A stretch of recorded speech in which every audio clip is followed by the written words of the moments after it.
Hello everyone, welcome back to our channel. मैं बढ़िया हूँ और उम्मीद करती हूँ आप सब भी बढ़िया होंगे। हम क्लास 9th बायोलॉजी का chapter 5th fundamental unit of life cell के बारे में पढ़ रहे थे। आज का हमारा टॉपिक सेल वॉल है। देखिए फ्रेंड्स, हमने लास्ट सेशन में प्लाज्मा मेम्ब्रेन वाला पार्ट पूरा कवर कर लिया था। आज हम सेल वॉल पढ़ेंगे। सेल वॉल पढ़ने से पहले हमें एक बात समझनी है, टाइप ऑफ सेल।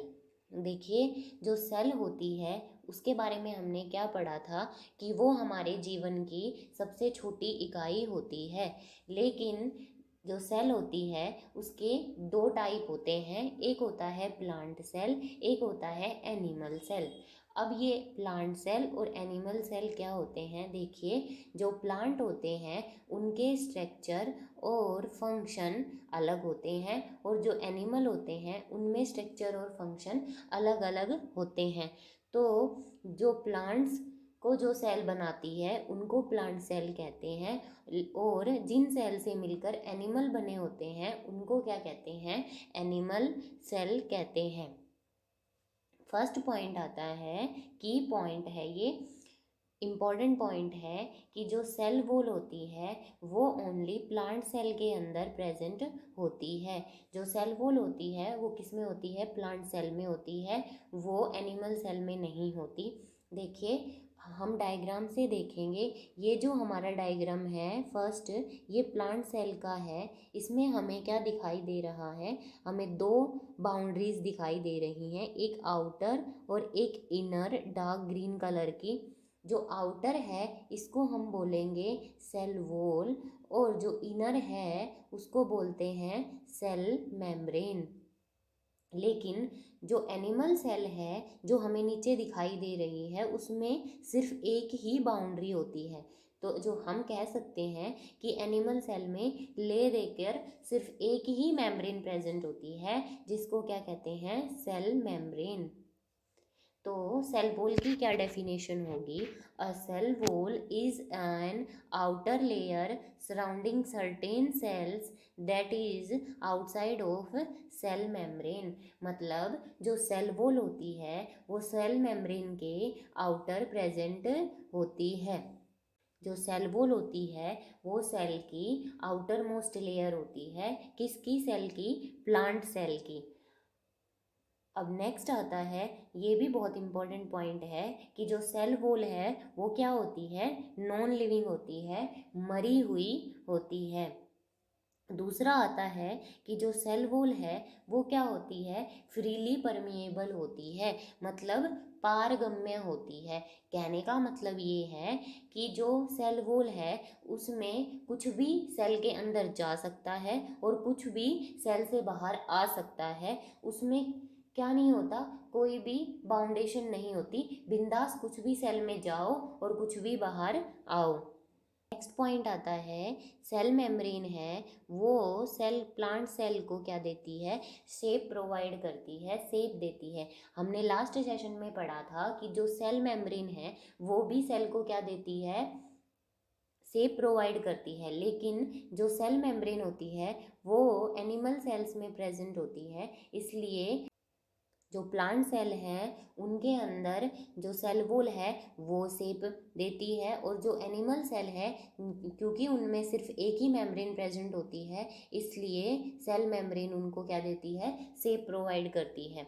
उसके बाद जो सेल वॉल है वो क्या करती है, प्रोटेक्शन का काम भी करती है। कंटेंट जो होता है सेल के अंदर उसको क्या करती है, प्रोटेक्ट करके रखती है। देखिए, जो एनिमल्स होते हैं ये, तो एनिमल्स क्या करते हैं, अपने आप को प्रोटेक्शन करने के लिए हम मूवेबल हैं, एक जगह से दूसरी जगह आ जा सकते हैं। लेकिन जो प्लांट्स होते हैं वो एक ही जगह पर खड़े रहते हैं, वो कहीं आ जा नहीं सकते। तो उनके पास दो लेयर होती हैं, एक आउटर सेल वॉल की और इनर सेल मेम्ब्रेन की। जो क्या करती है, जो सेल वॉल है वो बहुत ही कठोर होती है, जो क्या करती है, प्रोटेक्शन प्रोवाइड करती है, रिजिड होने के कारण उनकी सुरक्षा करती है प्लांट्स की। अब जो सेल वॉल है वो किसकी बनी होती है? सेलुलोज की बनी हुई होती है। अब ये सेलुलोज क्या होता है? सेलुलोज क्या होता है? एक कार्बोहाइड्रेट होता है। अब हम सब ने फूड के बेसिक कंपोनेंट्स के बारे में हम सब ने पढ़ा हुआ है। क्या होते हैं? कार्बोहाइड्रेट, प्रोटीन, फैट्स, विटामिन्स, ये क्या होते हैं? फूड के बेसिक कंपोनेंट होते हैं। तो सेलुलोज क्या होता है? कार्बोहाइड्रेट होता है। और कार्बोहाइड्रेट में भी वो एक पॉलीसेकेराइड होता है। मतलब जो सेलुलोज होता है वो एक पॉलीसेकेराइड है, मतलब उसका एक कॉम्प्लेक्स स्ट्रक्चर है। अब ये जो पॉलीसेकेराइड है या कार्बोहाइड्रेट्स का जो कॉम्प्लेक्स स्ट्रक्चर है वो हम आगे हायर क्लासेस में बायोमोलिक्यूल्स वाले चैप्टर में कवर करेंगे। तो जो ये सेलुलोज है इसका कॉम्प्लेक्स स्ट्रक्चर होने के कारण ये क्या करता है? ये स्ट्रेंथ देता है। इसलिए जो सेल वॉल होती है वो सेल को क्या प्रोवाइड करती है? स्ट्रेंथ भी प्रोवाइड करती है, स्ट्रेंथ भी देती है। उसके बाद नेक्स्ट पॉइंट आता है टर्जिडिटी। अब टर्जिड का क्या मतलब होता है? फूला हुआ, फूल जाना। ये इसको हम एक एग्जांपल से समझेंगे। हमने लास्ट सेशन में प्लाज्मा मेम्ब्रेन में क्या पढ़ा था? ओस्मोसिस के बारे में पढ़ा था। और ओस्मोसिस में हमने एक्सोस्मोसिस और एंडोस्मोसिस टर्म्स पढ़ी थी। और उसमें हमने एक एग्जांपल देखा था कि जो प्लांट सेल होती हैं या बैक्टीरियल सेल्स होती हैं और कुछ फंगस की भी सेल्स होती हैं, उनमें क्या होता है कि एंडोस्मोसिस के कारण अंदर वो पानी लेती हैं, पानी उनके अंदर चला जाता है। तो फिर क्या होता है? टर्जिड होने के कारण सेल वॉल क्या करती है? फूल जाती है। और सेल सेल फूल जाती है और उसके अंदर पानी भर जाता है। अब हमने कभी ये सोचा है कि वो फूली हुई सेल फटती क्यों नहीं? क्योंकि जब सेल फूलती है तो क्या होता है? जो H2O है उसके अंदर पानी है, वो सेल के ऊपर प्रेशर लगाएगा, लेकिन जो सेल वॉल है वो बदले में उसके ऊपर प्रेशर लगाएगी। तो जो सेल वॉल है वो क्या होती है? उसको टर्जिडिटी देती है सेल को, और सेल को फटने नहीं देती। ये सब हमने सेल वॉल के बारे में पढ़ा। अब एक क्वेश्चन आता है कि difference between cell wall and cell membrane. देखिए ये जो क्वेश्चन है ना, ये एग्जामिनर्स का मोस्ट फेवरेट क्वेश्चन होता है। ये हमें हर एग्जाम में लगभग देखने को ही मिल जाता है। तो इसलिए हम सेल वॉल और सेल मेम्ब्रेन की क्या करेंगे? कंपैरेटिव स्टडी करेंगे थोड़ा सा। अब हमें एक डायग्राम दिखाई दे रहा है, उसमें भी हमें क्या दिखाई दे रही है? जो बाहर वाली लेयर है डार्क ग्रीन कलर की वो क्या है? सेल वॉल है। और जो इसके इनर जो लेयर है वो क्या है? सेल मेम्ब्रेन है। ये एक प्लांट सेल है। फर्स्ट पॉइंट आता है कि जो सेल वॉल होती है वो किस में होती है? प्लांट सेल्स के अंदर होती है। लेकिन जो सेल मेम्ब्रेन है वो प्लांट और एनिमल दोनों के अंदर प्रेजेंट होती है।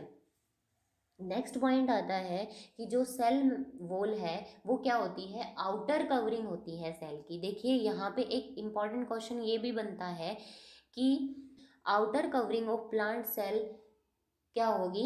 सेल वॉल होगी। और outer covering of animal cell क्या होगी? सेल मेम्ब्रेन होगी। जब भी ये पूछा जाए कि प्लांट सेल की आउटर मोस्ट सेल कौन सी होती है तो आंसर होगा सेल वॉल। और जब ये पूछा जाए कि एनिमल सेल की आउटर सेल कौन सी, मेम्ब्रेन कौन सी होगी, तो वो कहेंगे सेल मेम्ब्रेन।